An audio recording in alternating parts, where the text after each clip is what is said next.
देखो, हम लोग हमेशा ये कहते हैं कि वर्क कल्चर कैसा होना चाहिए, वर्क कल्चर ऐसा होना चाहिए, हमारे यहाँ का वर्क कल्चर अच्छा नहीं है। सुनते हो कि नहीं सुनते हो?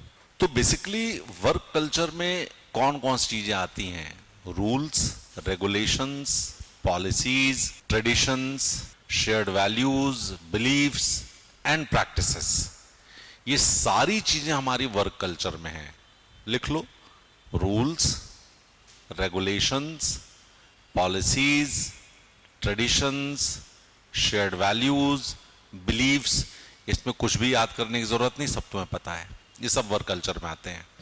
ठीक है, तो कंपनी की शेयर्ड वैल्यूज क्या है, कंपनी का एटीट्यूड क्या है, कंपनी के एक्सपेक्टेशंस क्या है, आपके एक्सपेक्टेशंस क्या है। ठीक है, वर्किंग आवर्स क्या है, टाइमिंग्स क्या होनी चाहिए, जल्दी आओगे, लेट जाओगे, बिहेवियर कि कैसे आप एक दूसरे के साथ कम्युनिकेट करेंगे, बॉस के साथ कैसे कम्युनिकेट करेंगे, ये बिहेवियर की भी तो एक्सपेक्टेशन है अपनी, कि नहीं है?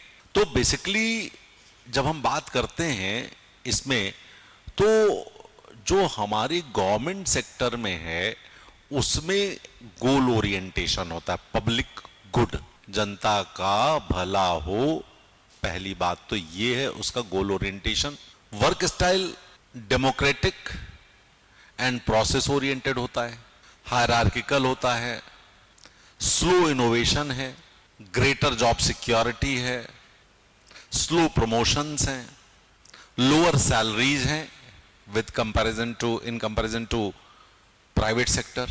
ठीक है, डिमेरिट्स बहुत सारी हैं, कॉम्प्लिसेंसी है, पासिंग द बक सिंड्रोम है, रेड टेपिज्म है, रिस्क एवर्जन बिहेवियर है, हम क्यों रिस्क लें, हम क्यों डिसीजन लें, बॉस को लेने दो, बॉस अपने ऊपर भेज देता है, ऊपर वाले लिख देते हैं डू द नीडफुल, आप क्या करोगे तुम, तो आप फिर लिख के भेजते हो ऊपर please guide in explicit terms, फिर फाइल पड़ी रहती है, कोई डिसीजन ही नहीं लेने वाला उस पर, ऐसा कि नहीं है? तो ये जो चीजें हैं ये हमारे यहाँ का वर्क कल्चर होता है।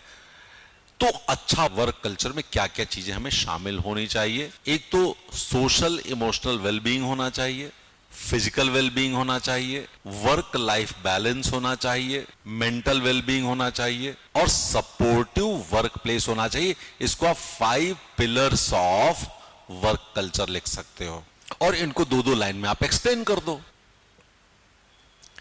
अब इंडियन एडमिनिस्ट्रेशन में वर्क कल्चर कैसा है, जरा इसको देखो। अभी तो मैंने पब्लिक सेक्टर के बोल दिया था, गवर्नमेंट के लिए। एक तो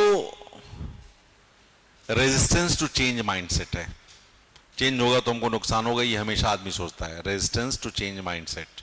चलता है एटीट्यूड है कि ठीक है कर ले, चलता है। विदेशों में नहीं होता है, कुछ भी नहीं चलता है, सब कुछ प्रोसेस से चलेगा। ठीक है, slow decision making, administrative delays, bureaucratic corruption, leniency, complacency, insensitive and apathetic attitude, limited adoption of technology, bureaucratic elitism, nepotism, favoritism और low morale and motivation in the workforce।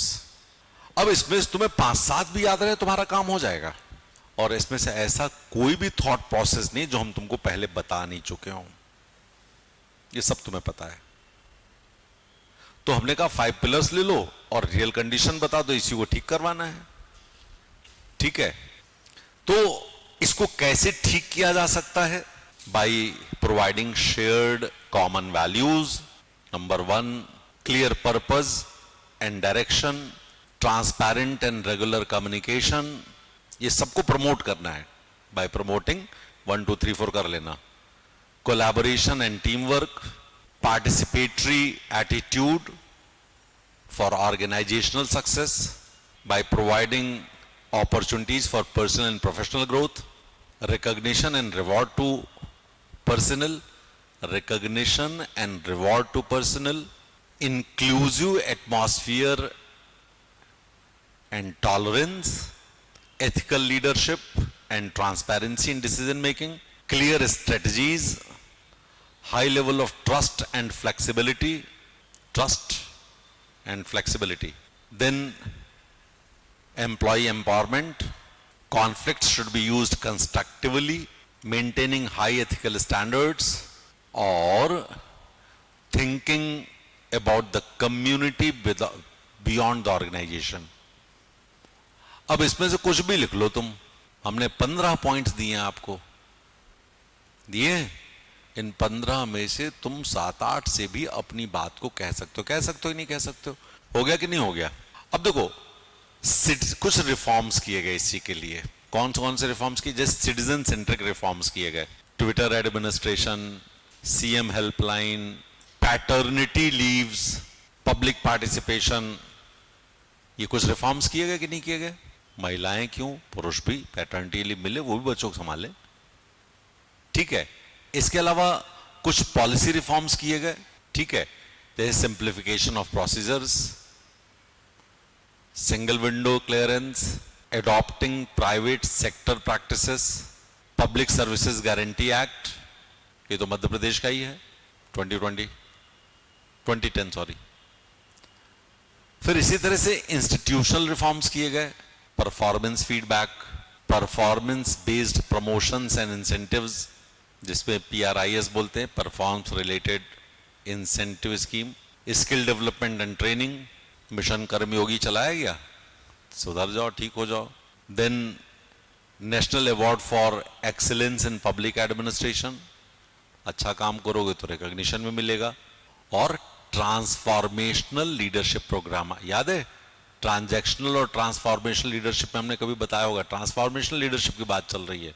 फिर कुछ गवर्नेंस रिफॉर्म्स किए गए, governance reforms में e governance का expansion हुआ, M governance हुआ, transparency बढ़ाई गई, एक्सेसिबिलिटी बढ़ाई गई। एक्सेसिबिलिटी में आप देखो, डिजी लॉकर है, GOM है, गवर्नमेंट मार्केट प्लेस, ई मार्केट प्लेस से उत्तम मॉडल है, RTI है, जन सुनवाई कार्यक्रम शुरू किए गए, और अकाउंटेबिलिटी को एनहांस करने के लिए 5C, ये 5C कितने लोगों को पता है? कोर्ट्स पहला C, CVC दूसरा C, central vigilance commission, CBI तीसरा C, CIC चौथा C, और CAG पांचवा C, ठीक है। और इसी तरह से कुछ बहुत सरल से काम किए गए वर्क कल्चर को बेहतर करने के लिए, जो आप रोज देखते हो। बायोमेट्रिक अटेंडेंस, मतलब तुम्हें पता है कि नहीं पता है कि पहले होता था कि ऐसा चेहरे दिखा दो अपना और अटेंडेंस हो जाएगी तुम्हारी, तो लोग फोटो लगा देते थे अपनी, किसी को दे देते अपना मोबाइल, फोटो दे देते, बोला ऐसे कर देना, फोटो खिंच जाती थी। अब फोटो कब खिंचती पता है? नहीं ऐसे फोटो खींच करके भेजनी पड़ती ना अपनी। अब कब खिंचती फोटो है? एट द टाइम तो होती है, तो फोटो तो उसको लगा दोगे तो भी खिंच जाएगी। तुम बताओ कैसे खिंचती है फिर? है आई ब्लिंक होनी चाहिए, जब आपकी आई ब्लिंक होगी तो फोटो खिंचेगी, नहीं तो खिंचेगी ही नहीं। तो आप फोटो के आई ब्लिंक तो नहीं करवा सकते हो, ठीक है कि नहीं? ठीक है, खैर नहीं, इसका भी तोड़ निकलेगा कोई ना कोई। क्लियर? कंपलसरी रिटायरमेंट किया जा रहा है, आप अच्छा नहीं करोगे तो कंपलसरी रिटायरमेंट कर दिया जाएगा। जेंडर एम्पावरमेंट, मैटर्निटी बेनिफिट है, क्रेशेस हैं, एंटी हैरेसमेंट कमिटीज हैं, एडॉप्शन ऑफ सिटीजन चार्टर है, डिजिटल इंडिया मिशन है, लिटरल एंट्री स्कीम है, बहुत क्रिटिसिज्म के साथ है लेकिन है, लिटरल एंट्री स्कीम है, ठीक है। Mandatory social audit of MNREGA है, परफॉर्मेंस मॉनिटरिंग प्लेटफॉर्म्स बनाए गए जैसे प्रगति, ठीक है। लेकिन अभी जो हमारा वर्क कल्चर बहुत तेजी से बदल रहा है, कुछ नई नई चीजें हमारे वर्क कल्चर में आ रही, क्योंकि सिर्फ तुम्हारे को सिविल सर्विसेज वर्क कल्चर तो देखना नहीं है, प्राइवेट में जैसे एक फायर मूवमेंट है, FIRE, फायर मूवमेंट, क्या कह रहा है? फाइनेंशियल इंडिपेंडेंस, रिटायर अर्ली, वित्तीय स्वतंत्रता और जल्दी रिटायरमेंट हो जाए, बस अपने को जल्दी निकलना है, ठीक है। यूएस में शुरू हुआ था तो लोग जल्दी रिटायर हो रहे हैं, फाइनेंशियल इंडिपेंडेंस ली, जल्दी रिटायर हुए, फिर अपना पूरा विश्व घूम रहे हैं। फिर काम कर लिया ना, अब क्या करना है? बटोर के तो ले नहीं जाना है, खाली हाथ आए थे खाली हाथ जाना है, तो काय को इस बीच में अपने को बटोर करके रखना है। और पूत कपूत तो क्या धन संचय, पूत सपूत तो क्या धन संचय, तो शुरू से सुना हुआ है ना।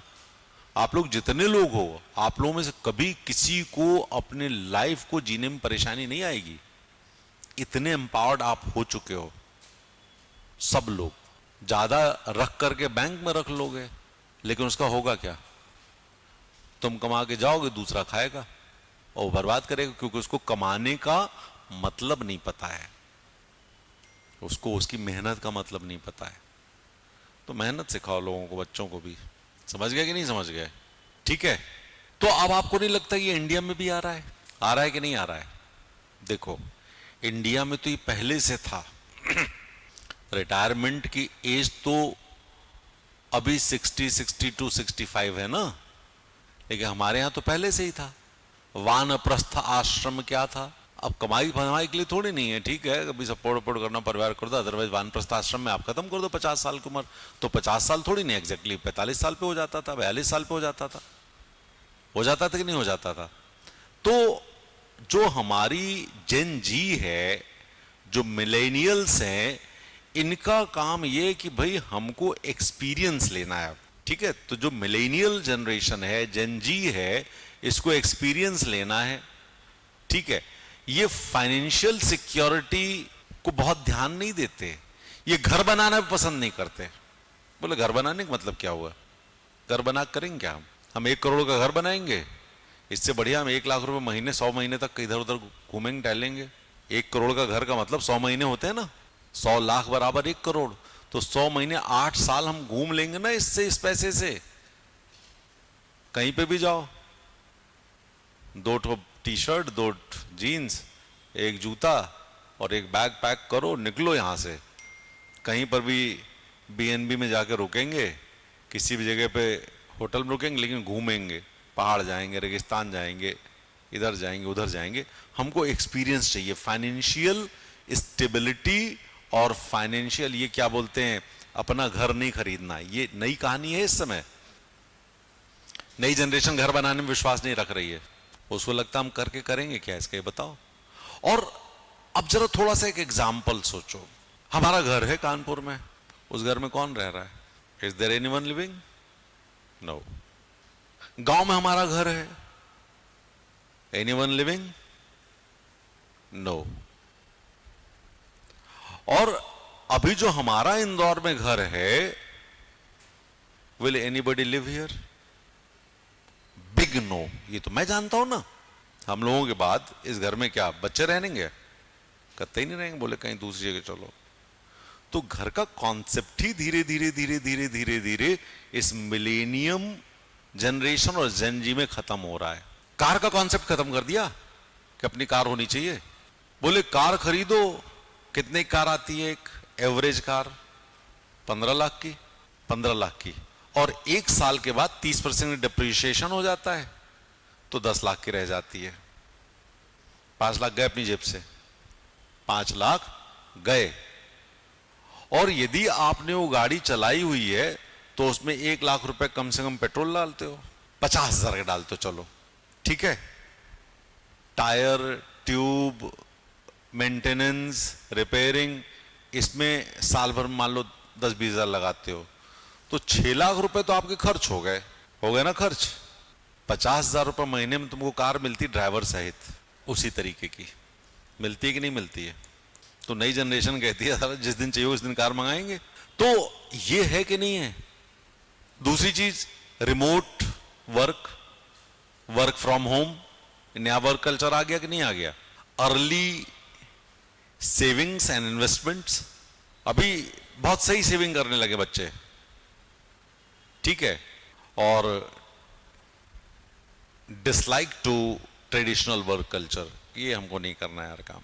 यूएसए में बच्चे नौकरी कर रहे हैं, ऑफिस जाने का मन नहीं हुआ, घर में खोल लिया कंप्यूटर, वर्क फ्रॉम होम हो रहा है। बोले 3 दिन की छुट्टी है, लॉन्ग वीकेंड बोलते हैं उसको, वो बोले कहीं चलो, कहीं चले गए। 3 दिन उन्होंने वहां पर लैपटॉप से काम कर लिया, वहां पर घूम भी लिया, फ्लेक्सिबल वर्क आवर्स हैं, और 6 दिन बाद 7 दिन बाद लौटा अपने घर पे। वीकेंड का वीकेंड काम का काम, पैसे मिल ही रहे हैं, कोई छुट्टी नहीं, हो गया काम। ऐसे ट्रेडिशनल में क्या होगा, आपको छुट्टी लेनी पड़ेगी। लॉन्ग वीकेंड में 2 दिन की छुट्टी लेते ही थे लोग। यदि फ्राइडे सैटरडे संडे छुट्टी होती थी तो लोग इधर थर्सडे का ले लेते, उधर मंडे का ले लेते थे कि चलो 4 दिन की अपना छुट्टी मिल जाएगी। ये करते थे कि नहीं करते थे? लेकिन इंडिया में अभी इस थॉट प्रोसेस पे बात हो नहीं रही है। क्यों? क्योंकि फैमिलीज के एक्सपेक्टेशंस बढ़े हुए हैं, सोशल एक्सपेक्टेशंस हैं, लोअर सैलरीज इन इंडिया है, जॉब सिक्योरिटी कंसर्न्स है हमारे यहाँ, ह्यूज इनफॉर्मल वर्कफोर्स है, हाई कॉस्ट ऑफ एजुकेशन है। यूएस में क्या होता है, बच्चों की 12th तक की पढ़ाई फ्री होती है, सब बच्चों की। जो बच्चे वहां पैदा हुए हैं उनके लिए एकदम फ्री एजुकेशन, मतलब फ्री एजुकेशन। उनका अपना एक कम्युनिटी स्कूल होता है, वहीं जहां पर हो सकता है वहीं पर एडमिशन होगा, आप वहीं करवा लो एडमिशन। तो लोग क्या करते हैं, अच्छे स्कूल के पास अपना घर ले लेते हैं कि वहां पर एडमिशन हो जाएगा। ग्रेजुएशन में बच्चे खुद काम करते हैं, खुद कमाते हैं, खुद पढ़ लेते हैं, माँ बाप फ्री हैं। इसीलिए हम देख रहे थे यूएसए में एक ट्रॉली में 2 बच्चे, 2 बच्चों की ट्रॉली, एक बच्चा पीछे बैग में दुबका हुआ ऐसे देख रहा है, 3 बच्चों को पैदा करके एक यंग लड़की चली जा रही है, क्योंकि उसको पता है अभी बच्चे पैदा कर लो जल्दी जल्दी, उसके बाद ये अपना इंडिपेंडेंट हो, हम आगे बढ़े। वहां पर 3 बच्चों का कल्चर मैंने देखा। वो सिंगल चाइल्ड पॉलिसी नहीं यूएस में, और ना वो बच्चों से उम्मीद करते कि हमारे बुढ़ापे की लाठी बढ़ेगी। हमने एक बुढ़िया को देखा वहां पर, बहुत बूढ़ी औरत, 80-82 साल की होगी, उसके पास वॉकर था जिससे वो चल रही थी, समझ गए? वॉकर में नीचे व्हील लगी हुई थी और वॉकर के आगे एक ट्रॉली लगी हुई थी। उस ट्रॉली में ग्रोसरी रखी हुई थी, सामान ग्रोसरी स्टोर से, और धीरे धीरे वो चली जा रही थी। हमने देखा ये दादी चली जा रही है, हमारे इंडिया में तो नहीं जा सकती ऐसे। तो यदि आपको फायर कल्चर को एडॉप्ट करना है तो सेव अर्ली, इन्वेस्ट अर्ली, ठीक है? Prioritise your needs over wants. आपकी आवश्यकताएं और इच्छाएं अलग अलग हैं, तो आपकी नीड्स को प्रायोरिटी करो, वांट्स को नहीं। वांट्स तो बहुत बड़ी बड़ी हैं,